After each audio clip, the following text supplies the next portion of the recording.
Hello students, आज हम start कर रहे हैं कोऑर्डिनेट ज्योमेट्री का first chapter point and straight line का फर्स्ट लेक्चर। सबसे पहले स्टडी करेंगे हम कि कॉम्प्लेक्स नंबर का कोऑर्डिनेट ज्योमेट्री में क्या यूज है। Use of coordinate geometry in complex number.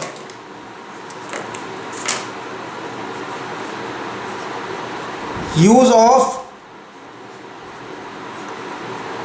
Complex number in coordinate geometry.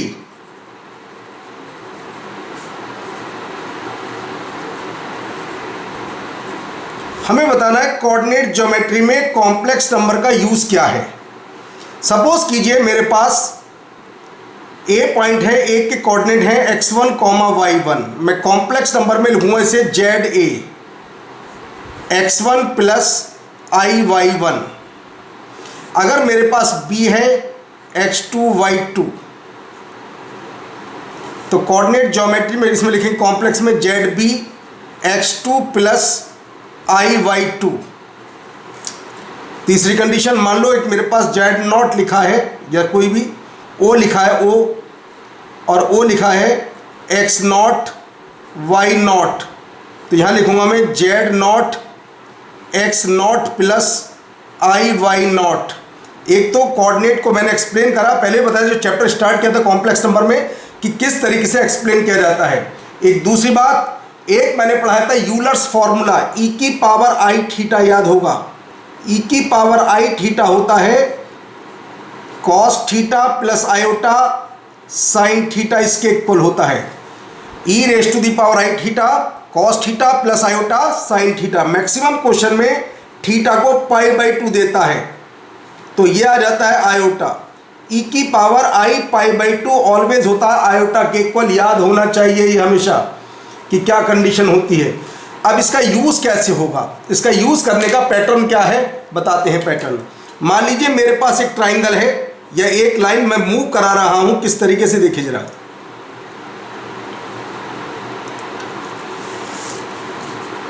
एक मेरे पास लाइन है,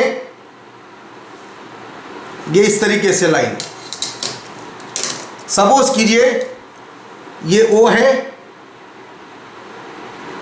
ये A है और ये है B। इसको हम थीटा एंगल पर रोटेट कराते हैं। रोटेट कराते हैं तो इसका मतलब OA इक्वल टू किसके होगा, OB। OA इक्वल टू होगा OB। मैक्सिमम क्वेश्चन में सभी के अंदर इक्वल के क्वेश्चन ही आते हैं। कोऑर्डिनेट के अंदर मैक्सिमम क्वेश्चन इक्वल वाले आते हैं, सभी क्वेश्चन अब तक इक्वल का यूज हुआ है। OA equal to OB। अब मुझे अप्लाई इसी का B किसके इक्वल होगा, B का नाम है ZB, यहाँ B लिखिएगा। इसका नाम है ZA और इसका नाम है Z0। अब यहाँ पर मैं थ्योरम अप्लाई करता हूँ, इसका एंड एंटी क्लॉकवाइज लिखेंगे ZB minus Z0 is equal to ZA minus Z0 e raise to the power i theta. बस इसे याद कर लीजिए, फटाफट क्वेश्चन सोल्व हो जाएंगे अपना आप खुद ब खुद। ZB माइनस Z0, ये एंड होता है इस पर, ZB minus Z0 is equal to ZA minus Z0 e की पावर i थीटा। बहुत ज़्यादा यूज होगा इस वाले कॉन्सेप्ट का, अभी क्वेश्चन के थ्रू बताएंगे इस कंडीशन। और e की power i theta cos theta plus i sine theta, Euler's formula कहलाता है ये। अब कंडीशन, इस फॉर्मूले के बाद आता है मिड पॉइंट की स्टडी। मिड पॉइंट के बारे में, मिड पॉइंट का सबसे ज़्यादा यूज होता है मैथ के अंदर, कोऑर्डिनेट ज्योमेट्री में खासकर देखिएगा।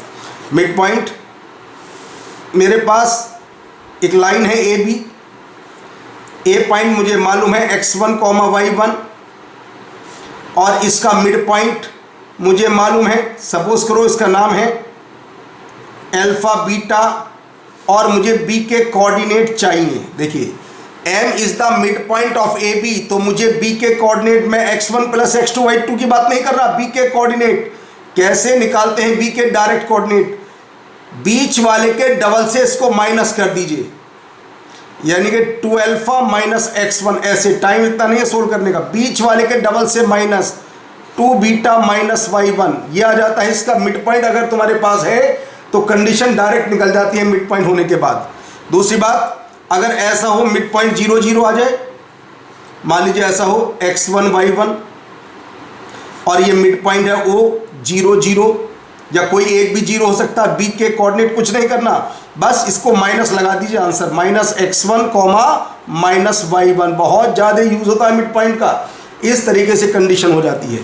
मान लीजिए मेरे पास कोई पैरेललोग्राम है, ये मेरे पास पैरेललोग्राम है, सपोज करो, क्वेश्चन 3 बार आ चुका है IT के अंदर क्वेश्चन पैरेललोग्राम के ऊपर डिपेंड।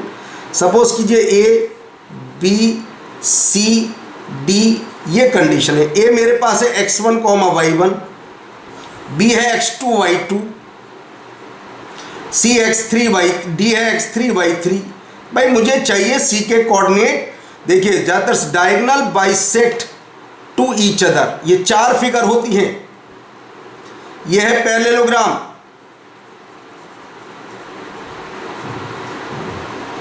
चार फिगर होती है, ये पैरेललोग्राम है। चाहे स्क्वायर आ जाए, स्क्वायर, रोहम्बस, रेक्टेंगल, कुछ भी आ जाए, सभी के अंदर diagonal bisect to each other होता है।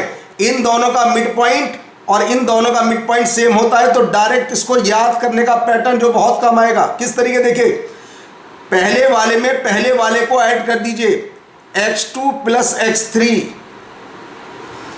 पहले वाले में पहले वाले को ऐड कीजिएगा और बस तीसरे वाले को माइनस कर दीजिए, -x1, ये लीजिए आंसर। बाद वाले में से बाद वाले को ऐड कीजिए, y2 + y3, बस पहले वाले को माइनस। फटाफट एग्जाम में ऐसे कर सकते हैं। अगर तुम्हारे पास इन चारों में से किसी फिगर के 3 वर्टिसेस मालूम हैं तो 4 वर्टिसेस है, जैसे तुम्हें ये निकालना है, इसके अपोजिट वाले को तुम्हें माइनस करना है। पहले में पहले को ऐड करो, अपोजिट को माइनस, दूसरे में दूसरे को ऐड करो, अपोजिट को माइनस। ये कंडीशन में मिड पॉइंट का कॉन्सेप्ट हो जाता है। अब मैं एक बात और बताता हूं जो तुम्हें याद करनी चाहिए, एक पॉइंट जो बहुत काम आता है। If a cos theta + b sin theta, ये बहुत काम आता कॉन्सेप्ट। P 3 से 4 क्वेश्चन में कॉम्पिटिशन में यूज हो चुका। और a sin theta - b cos theta = q, ये है जी दो condition. a cos theta + b sin theta P है, a sin theta - b cos theta q है। लोकस के क्वेश्चन में इसका बहुत ज़्यादा यूज होता है। अब तुम्हें थीटा को एलिमिनेट करना है तो बस दोनों का स्क्वायर करके ऐड कर दीजिए, थीटा गायब हो जाता है। क्या पहचाने, देखिए a cos के साथ है, यहाँ पर a sin के साथ है, b sin के साथ है, बीच का साइन चेंज कर दीजिए, a और b के कोफिशिएंट इंटरचेंज करके बीच का साइन चेंज हो जाता है, तो ये हो जाता है a² + b² = p² + q²। इस कॉन्सेप्ट से क्वेश्चन सोल्व होंगे। अब हम करने जा रहे हैं क्वेश्चन, पहला example. The centre of a square is at origin, एक स्क्वायर का हमें सेंटर मालूम है, ऑरिजिन। कोई भी स्क्वायर बना देते हैं अपने मन की इच्छा से, कैसा भी स्क्वायर, कोई भी स्क्वायर बना देते हैं। ये लीजिए एक स्क्वायर बना देते हैं पहले,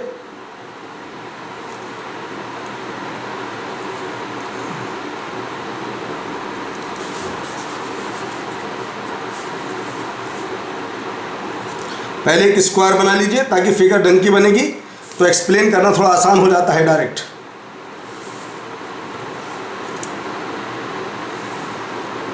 ये लीजिए फिगर देख लीजिए। अब इस कंडीशन में कहता है, क्या कहता है, देखिए the centre of a square is at origin, इस स्क्वायर का सेंटर ऑरिजिन है। बात अभी हुई थी, diagonal bisect and perpendicular to each other, centre origin है, diagonal bisect and perpendicular to each other.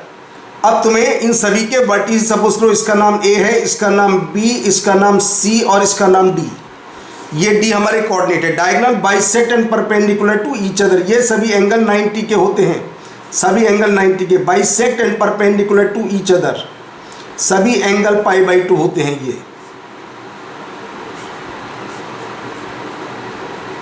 और ये लेंथ भी सभी इक्वल होती है आपस में। A के कोऑर्डिनेट 2, 1 है, तो देखिए ZA कितना होगा, 2 + I,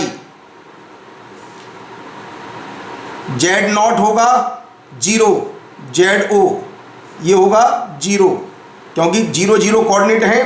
अब मुझे चाहिए B के कोऑर्डिनेट, तो एंटी क्लॉकवाइज। सपोज करो इसका नाम जेड बी है, तो लगाते हैं Z B minus Z A Z O e की power i pi by two Z A minus Z O.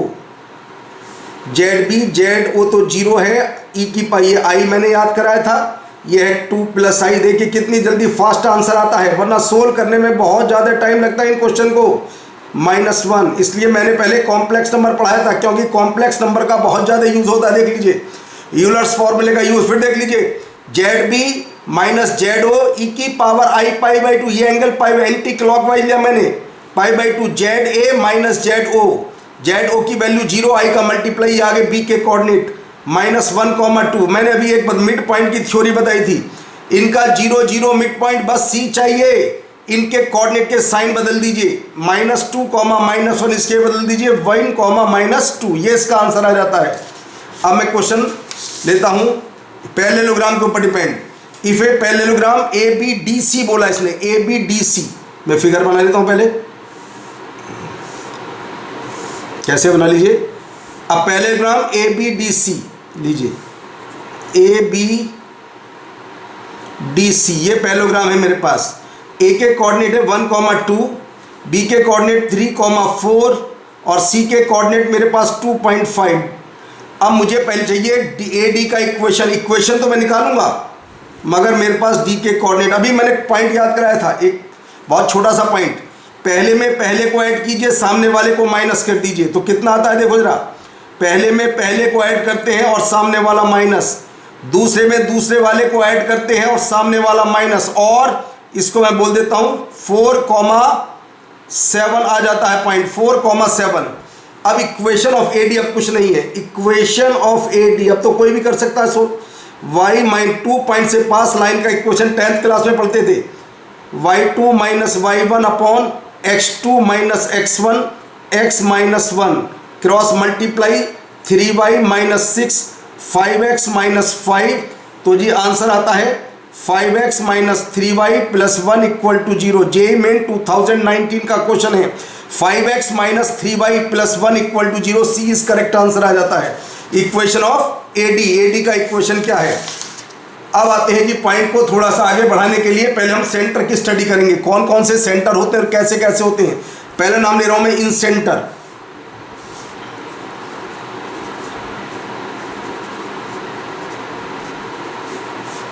In centre is the point of intersection of internal angle bisector.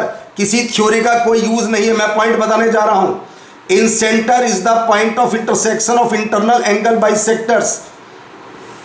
ये कोई मेरे पास triangle A, vertices हैं x1 y1, b x2 y2, c x3 y3। इसमें length का use होता है। Suppose करो ए के अपोजिट लेंथ ए, बी के अपोजिट बी और सी के अपोजिट सी लेंथ है।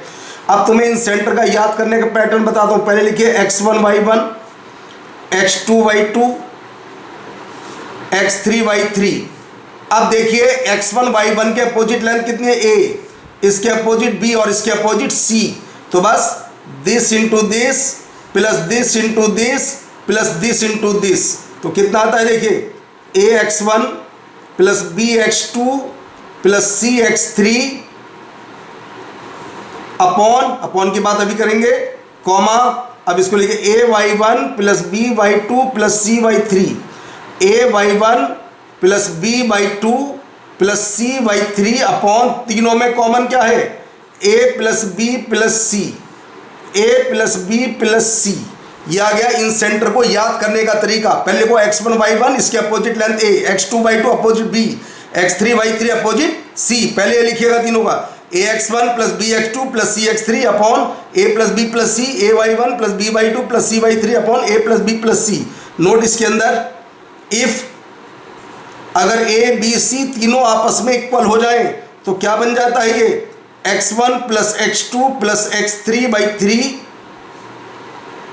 y1 plus y2 plus y3/3, ये बन जाता है, जो कि सेंट्रॉइड कहलाता है। ट्राइंगल का सेंट्रॉइड होता है, सेंट्रॉइड ऑफ ट्राइंगल। ये थी इन सेंटर की थ्योरी। अच्छा, अगर ए बी सी देखिए रूट में भी आ सकता है और बिना रूट के भी आ सकता है, तो इन सेंटर रेशनल भी हो सकता है और इरेशनल कैसे भी हो सकता है।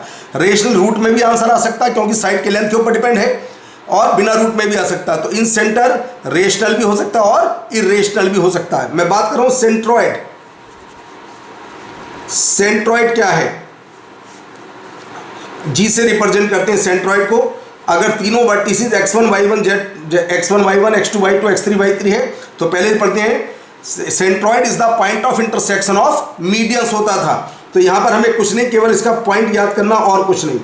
x1 plus x2 plus x3 by 3 y1 plus y2 plus y3 by 3, ये हो गया इसका सेंट्रॉइड। अब एक नोट, 4 इक्विलैटरल ट्राइंगल,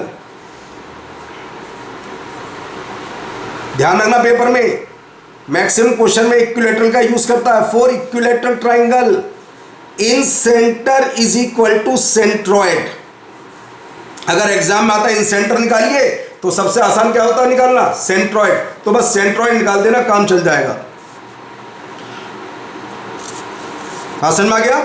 अगर तुमसे एग्जाम में कहता है कि एक इक्विलैटरल ट्राइंगल आ जाता है, वो तुम्हें देखना पड़ेगा तीनों की लेंथ इक्वल है। अगर लेंथ इक्वल तुमसे कहता है इन सेंटर निकालिए तो फटाफट क्या निकाल करके आएंगे वहां पर केवल निकाल करके आएंगे सेंट्रॉइड, क्योंकि सेंट्रॉइड निकालना सबसे आसान है। तीनों को ऐड करके उसका 1/3 कर देते हैं। फिर बात आते हैं इसके अंदर एक पॉइंट की बात करेंगे, सरकम सेंटर। सेंट्रॉइड होने के बाद पहले ऑर्थो सेंटर ले लेते हैं।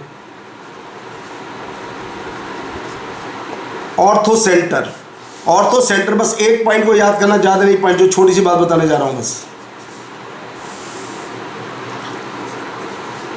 Ortho centre point of intersection of altitude. एक ऑल्टीट्यूड ये है अपोजिट साइड पर परपेंडिकुलर, एक ये है अपोजिट पर परपेंडिकुलर, और एक ये है।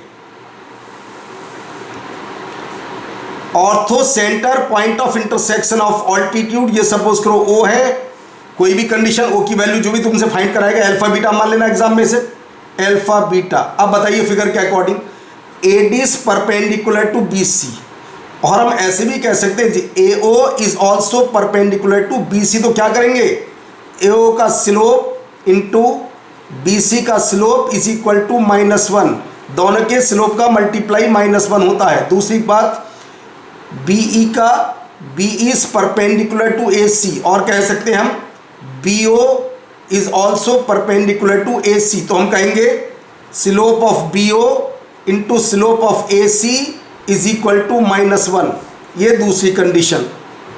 और तीसरी इस टाइप से बनेगी, CF is perpendicular to AB, ये हम कहेंगे CO परपेंडिकुलर टू AB, कुछ नहीं करना, CO का स्लोप इंटू AB का स्लोप इज इक्वल टू -1। ये है जी point number 3, solve any 2 out of 3। 3 में से किन्हीं 2 को सोल्व कर लीजिए, तुम्हारे पास डायरेक्ट ऑर्थो सेंटर आ जाता है। 3 में से किन्हीं 2 को सोल्व कर लीजिए, डायरेक्ट ऑर्थो सेंटर आ जाएगा। अगर कोई एंगल, एक ट्राइंगल का एक एंगल 90 डिग्री है, ट्राइंगल का एक एंगल 90 डिग्री है, मान लीजिए ये एंगल 90 डिग्री है, तो बस ये इसका ऑर्थो सेंटर होगा, ऑर्थो सेंटर होगा। तो मैं एक नोट लिख देता हूं इसमें, if vertices of triangle are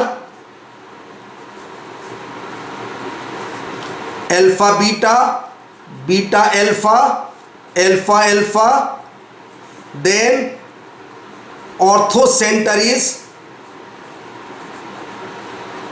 alpha alpha, तब ऑर्थो सेंटर अल्फा अल्फा ही कहलाएगा। ये फिगर इस टाइप से बनती है, क्योंकि हमें जीरो वाली देखने की आदत होती है फिगर इस टाइप से, alpha beta, beta alpha, alpha alpha, तो इसका ऑर्थो सेंटर होगा अल्फा अल्फा। अगर ये अल्फा बीटा है,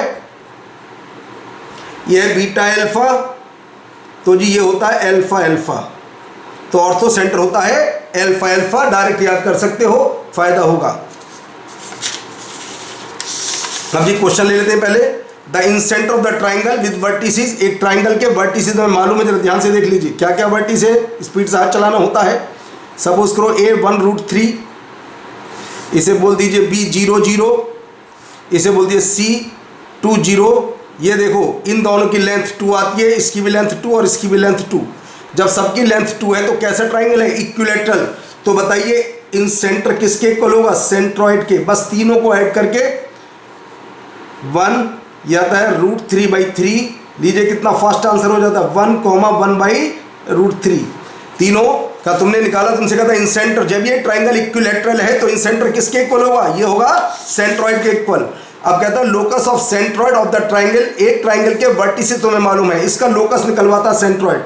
याद करो लोकस सेंट्रॉइड क्या होता है, x1 + x2 + x3/3। पहले लिख देते हैं x1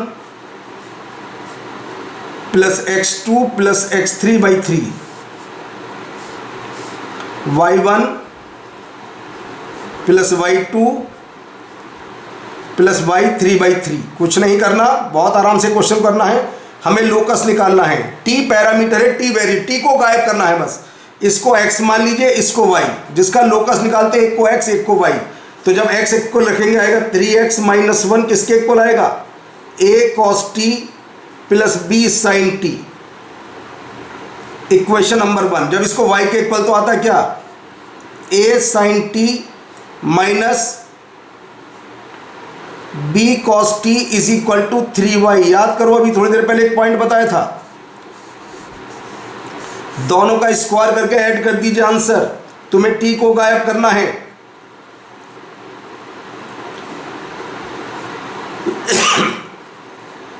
तो आंसर आता है 3x - 1 का होल स्क्वायर + 3y का होल स्क्वायर = a² + b²। तो कौन सा आंसर सही देख लीजिए, इसका आता है जी बी आंसर सही है जी। JEE मेन 2003 का क्वेश्चन है।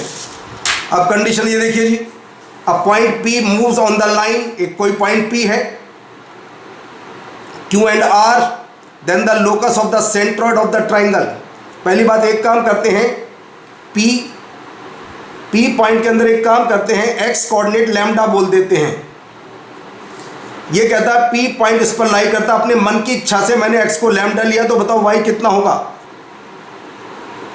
2λ + 4/3 ये होगा y। और Q कितना है हमारे पास, 1,4, और R कितना है जी, 3, -2। जरा क्वेश्चन के लैंग्वेज ध्यान से देखिएगा। अब point P moves on the line, एक पॉइंट P इस लाइन पर मूव कर रहा है। P मालूम नहीं क्या है, मैंने P का x कोऑर्डिनेट लैम्डा बोला, जब मैंने P का x को x रखा इसके अंदर लैम्डा, तो y आ जाता है। Q R मेरे पास है, तो इसका सेंट्रॉइड, तो सेंट्रॉइड तीनों को ऐड करके आधा, तो λ + 4/3 y कोऑर्डिनेट, 2λ + 4/3 + 4 - 2/3 क्या आता है जी, सोलो करके जी, λ + 4/3 2λ + 10/9। अब कहता है जी लोकस ऑफ द सेंट्रॉइड, ये सेंट्रॉइड है, इसको x मानेंगे, इसको y मानेंगे, तो क्या आता है 3x λ + 4 और 3x - 4 = λ। अब इसको सोल्व करते हैं, ये कितना आता है जी, 9y 2λ + 10, तो यहाँ से आता है जी 9y - 10 = 2λ। बस दोनों से लैम्डा को तुम्हें गायब करना, आंसर तुम्हारे सामने होगा। जो भी हम क्वांटिटी एज्यूम करते हैं उसको गायब कर दीजिए, लोकस डायरेक्ट आ जाता है। तो रखते हैं 9y - 10 2 3x - 4, तो आता है जी 6x - 9y + 2 = 0। तो इसका स्लोप कितना है, स्लोप है जी इसका 6/9 यानी कि 2/3, इसका स्लोप है 2/3, ये इसका फाइनल स्लोप आ जाता है। तो नेक्स्ट लेक्चर में इससे आगे फिर कंटिन्यू करेंगे।